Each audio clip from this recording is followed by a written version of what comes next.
इशफाक साहब, ये आज हमने देखा स्टॉक मार्केट को एक ऑल टाइम हाई पर जाते हुए 68,000 का इंडेक्स अबूर हुआ है। आज ही वजीर आजम ने काबीना में भी गुफ्तगू की और वो भी ये कह रहे हैं कि इकोनॉमिक इंडिकेटर्स बहुत बेहतर हैं, हम मुआशी तौर पर एक बेहतरी की सिमत में जा रहे हैं। तो जो मुआशी मैदान है इससे बेहतरी की उम्मीद हम लगाएं। आगे आने वाले दिनों में अच्छी खबरें आ रही हैं, IMF के प्रोग्राम में पाकिस्तान को जाना है, तो सब बेहतर होने वाला है।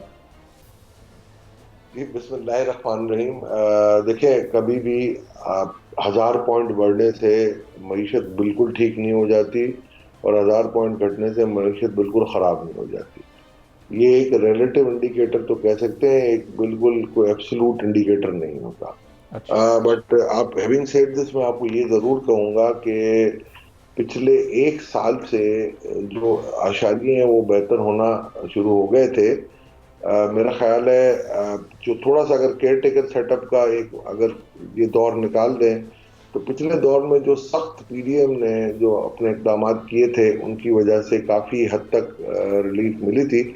और इस केयर टेकर सेटअप में बिकॉज की इन्फ्लेशन कम आनी चाहिए थी, बट IMF के प्रोग्राम में रहते हुए जिस तरीके से हमें एनर्जी की कॉस्ट में और पेट्रोलियम कॉस्ट में हमें जिस तरीके से इजाफा करना पड़ा था बिकॉज ऑफ लेवी और टैरिफ हाइक की वजह से, इस वजह से इन्फ्लेशन में कमी नहीं आई और उस वजह से एक आपका जो है ना ठहराव आ चुका था मईशत में, आपकी इन्फ्लेशन ज्यादा हो रही थी। अब आपने देखा होगा कि काफी इकदाम ले लिए गए हैं और मजीद इकदाम अब अगर आप लेंगे तो फिर इन्फ्लेशन आपका हाई होगा। तो उसका मतलब ये नहीं है कि आपके कोई मईशत के अंदर बहुत ज्यादा बेहतरी आ गई है। मईशत मेरा ख्याल है अभी डगमगा रही है, मगर मईशत उस वक्त तक ठीक नहीं हो सकती। पाकिस्तान की मईशत जहाँ एक मुतवाजी मईशत या पैरेलल इकोनॉमी बहुत बड़ी है, आपको दो तीन चीजों का ख्याल रखना पड़ता है। सबसे पहली चीज आपकी ये देखनी पड़ती है आपको कि आपके इंटरेस्ट रेट्स क्या है। जब तक ये इंटरेस्ट रेट्स 15-14% पे नहीं आएंगे, जो कि बआसानी अभी भी आ सकते हैं, मगर ये हम अपनी मेरा ख्याल है कुछ कोताहियों की वजह से नहीं ला पा रहे। अच्छा। दूसरी तरफ आपकी जो एक्सचेंज करेंसी के जो रेट है 280, ये 277-90 आज जो क्लोजिंग रही है, मैं नहीं समझता हूँ कि ये कोई रियल आपकी एक्सचेंज रेट है। आपकी रियल एक्सचेंज रेट 235 रुपए से ज्यादा नहीं है।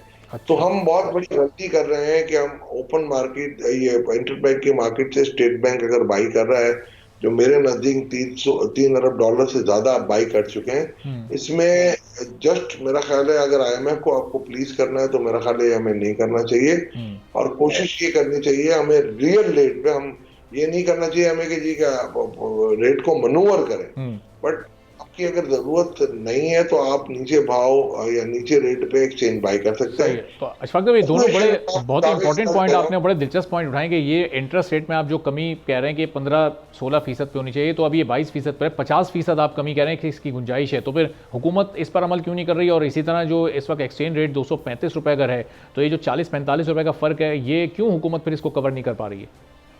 मैंने आपको कहा ना कि देखें जी, हम IMF के प्रोग्राम में और IMF के जो डोजियर्स आए हैं आपके पास, या जो उनके जो आपने देखा होगा रिपोर्ट्स आई हैं, उसमें वो यही कहते हैं कि नहीं जी, अभी आपके इन्फ्लेशन में कमी आएगी, फिर आप इंटरेस्ट रेट को देखेंगे और स्टेबिलिटी के लिए जरूरी है आपके हाई इंटरेस्ट रेट है।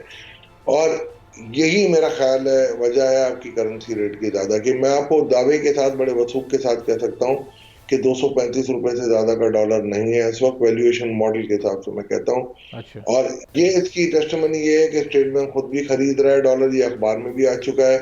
और दूसरा, जेपी मेरा ख्याल है एक फॉरेन उन्होंने भी किया है मेरा ख्याल है वैल्यूएशन, वो तो 225 भी कह रहे हैं मेरा ख्याल है। JP मॉर्गन का है या किसी और इदारे का है, मैं आपको भिजवा दूंगा अगर आप पढ़ेंगे। और इससे अशफाक साहब, जो इन्फ्लेशन का इशू है, जब हम वो गवर्नमेंट के जो फिगर्स हैं जो गवर्नमेंट जारी करती है वो जब हम देखते हैं तो वो कम हो रहे हैं, लेकिन ऑन ग्राउंड सिचुएशन बिल्कुल डिफरेंट है। अब जैसे मार्च का महीना गुजरा, उसके फिगर्स जो आ रहे हैं वो पिछले 8-9 माह से कम तरीन, बल्कि पिछले 22-23 माह के कम तरीन फिगर्स आ रहे हैं। कोई 20.68% है महंगाई की शरह, लेकिन ऑन ग्राउंड तो हमें कहीं कोई चीज़ों की कीमत कम होती नज़र नहीं आती। पब्लिक पर जो बोझ है वो तो उसी तरह से मौजूद है।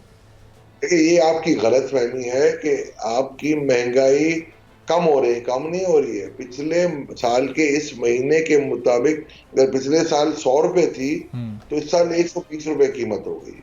वो ये सजेस्ट कर रही है। अच्छा। या मंथ ऑन मंथ 1.7% बढ़ी है, लेकिन पिछले मंथ अगर आपका फर्ज करें 100 रुपए की कोई चीज थी तो इस महीने 101 रुपए 7 पैसे की हो गई है, अच्छा। 70 पैसे की हो गई।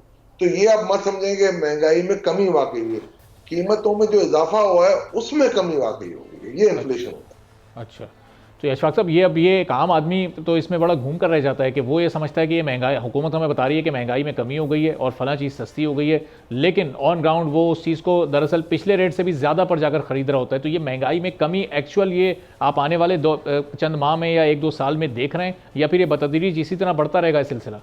आप ये कह रहे हैं ना कि इन्फ्लेशन नहीं हो डिफ्लेशन हो जाए, यानी जी। कि रिवर्स आ जाए, तो रिवर्स आने का तो कोई चांस मेरा ख्याल है बहुत कम मईशतों में होता है। अभी मेरा ख्याल है चाइना की मईशत ने देखा है। तो मैं ये समझता हूं अगर गवर्नमेंट इंटरेस्ट रेट कम कर दे तो गवर्नमेंट की अपनी भी इसमें बका है, क्योंकि गवर्नमेंट आराम से 2,000 अरब तक, यानी कि 2 ट्रिलियन रुपीस तक, 20 खरब तक अपनी फाइनेंसिंग कॉस्ट या डेट सर्विसिंग बचा सकती है। मगर अब अगर हम आईएमएफ के प्रोग्राम में रहते हुए सिर्फ प्राइमरी डेफिसिट को देखते रहेंगे तो मेरा ख्याल है फिर हम अपने आप को कोसते ही रहेंगे। मेरा ख्याल है आईएमएफ से नेगोशिएशन में कुछ थोड़ा सा हमें ये इन बातों की तरफ ज्यादा तवज्जो देनी चाहिए, और अंजय साहब और उनकी टीम को, क्योंकि वो खुद भी कह चुके हैं कि 17% से ज्यादा इंटरेस्ट नहीं होना चाहिए। सब्सक्राइब करें और बेल दबाएं ताकि कोई खबर रह न जाए।